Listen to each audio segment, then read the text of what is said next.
ज्योतिबा फुले जी का जीवन परिचय।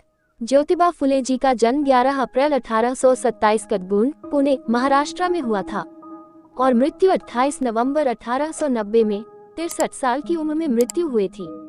एक भारतीय समाज सुधारक, समाज प्रबोधक, विचारक, समाज सेवी, लेखक, दार्शनिक तथा क्रांतिकारी कार्यकर्ता थे। इन्हें महात्मा फुले एवं ज्योतिबा फुले के नाम से भी जाना जाता है। सितंबर 1873 में इन्होंने महाराष्ट्र में सत्यशोधक समाज नामक संस्था का गठन किया। महिलाओं व पिछड़े और अछूतों के उत्थान के लिए इन्होंने अनेक कार्य किए। समाज के सभी वर्गों को शिक्षा प्रदान करने के ये प्रबल समर्थक थे। वे भारतीय समाज में प्रचलित जाति पर आधारित विभाजन और भेदभाव के विरुद्ध थे।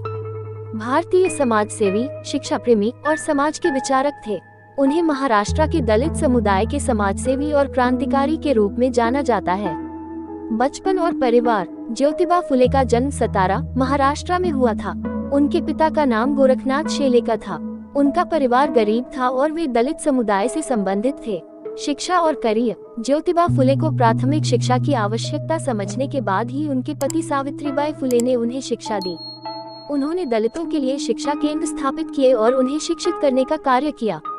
योगदान। ज्योतिबा फुले ने समाज के विभिन्न वर्गों के लिए शिक्षा का प्रसार किया और अपने समाज के लिए समाज सेवा किया। उन्होंने दलितों के उत्थान के लिए संघर्ष किया और उन्हें उनके अधिकारों के लिए लड़ने के लिए प्रेरित किया। संघर्ष और सफलता। ज्योतिबा फुले ने अपने जीवन में कई संघर्षों का सामना किया, लेकिन उन्होंने हमेशा समाज के उत्थान के लिए काम किया। उन्हें दलित समाज के अधिकारों के लिए लड़ने के लिए प्रेरित किया। व्यक्तित्व। ज्योतिबा फुले का व्यक्तित्व साहसी, समर्थक और समाज सेवी था। उन्होंने अपने जीवन के दौरान समाज में सामाजिक समरसता और सामाजिक न्याय के लिए समर्थन दिया। संदेश। ज्योतिबा फुले का संदेश था कि समाज में समानता और न्याय के लिए लड़ना महत्वपूर्ण है।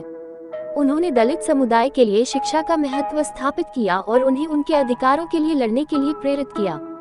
ये था ज्योतिबा फुले जी का जीवन परिचय, जिसमें हमने उनके बचपन से लेकर संघर्ष, सफलता और संदेश तक की बातें जानी। उनका योगदान दलित समाज के उत्थान और समाज में सामाजिक समरसता के लिए अत्यधिक महत्वपूर्ण रहा है।